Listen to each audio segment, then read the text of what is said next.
22대 국회 첫 본회의가 열렸습니다. 전반기 국회의장에 민주당 우원식 의원이 선출됐는데요. 하지만 원구성 문제를 둘러싼 여야의 대치가 계속되는 가운데 여당의 불참 속에 반쪽 표결이 이뤄졌습니다. 국회 연결합니다. 소재영 기자. 네, 그렇습니다. 말씀하신 대로 22대 국회 전반기 국회의장에 민주당 우원식 의원이 선출됐습니다. 민주당목 부의장에는 이하경 의원이 이름을 올렸습니다. 우 신임 의장은 정치가 삶의 문제를 해결해주지 못한다는 체념과 절망은 22대 국회가 넘어야 할 신뢰의 핵심이라면서 국회가 사회적 대화의 플랫폼 역할을 해야 한다고 강조했습니다. 22대 국회는 중첩되고 연결된 위기 속에서 임기를 시작했습니다. 민생과 개혁의 위기, 신뢰의 위기, 입법권의 위기입니다. 지지부진한 여야 간 원구성 협상도 기한 내에 끝낼 것을 주문했는데요. 우 의장은 밤을 새워서라도 원구성을 이끌어내기 위한 노력을 이어가겠다고 밝혔습니다. 여야 원내대표는 오늘 오전 원구성 협상을 진행했지만 입장차로 합의에 이르지 못했고 국민의힘은 본회의 표결에 불참했습니다.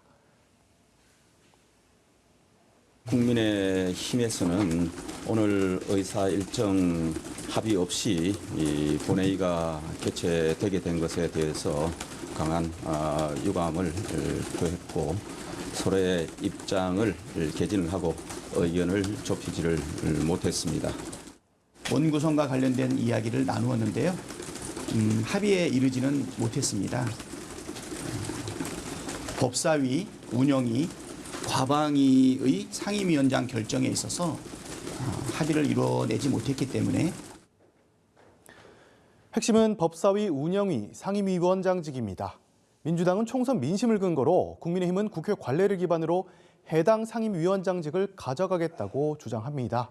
민주당은 원구성 시한인 7일까지 협상을 이어나가긴 하겠지만 타결이 되지 않을 경우 18개 상임위원장 모두를 독식할 수 있다면서 국민의힘을 강하게 압박하고 있습니다. 네, 두 당 모두 당원 당규 개정 작업이 속도를 내고 있는데 이와 관련된 소식도 전해주시죠.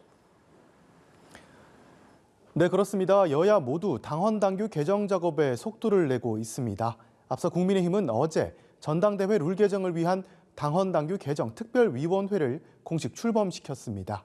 일단 현행 당원 100%인 투표인 전당대회 룰에서 여론조사 비율을 얼마나 반영할지가 관건입니다. 현재 7대3, 5대5 등의 안이 논의되고 있는데 의원 설문조사 결과 등을 참고해 최종 결정이 이루어질 전망입니다. 이와 함께 국민의힘은 지도체제 변경 문제, 당권 대권 분리 문제, 결선 투표 도입 여부 등도 논의하고 있습니다. 민주당도 당원 당규 개정 작업에 박차를 가하고 있습니다. 앞서 당 4, 5선 중진들로부터 의견을 들은 민주당은 조금 전 끝난 의원 원외 지역위원장 연석회의에서 당원 당규 개정안에 대한 의견을 수렴했습니다. 대선에 출마하는 당대표와 최고위원은 선거 1년 전에 사퇴해야 한다는 규정에 예외를 두는 방안이 집중 논의됐습니다. 이를 두고 이재명 대표의 연임과 대선 출마를 염두에 둔 규정 개정이라는 평가도 나옵니다.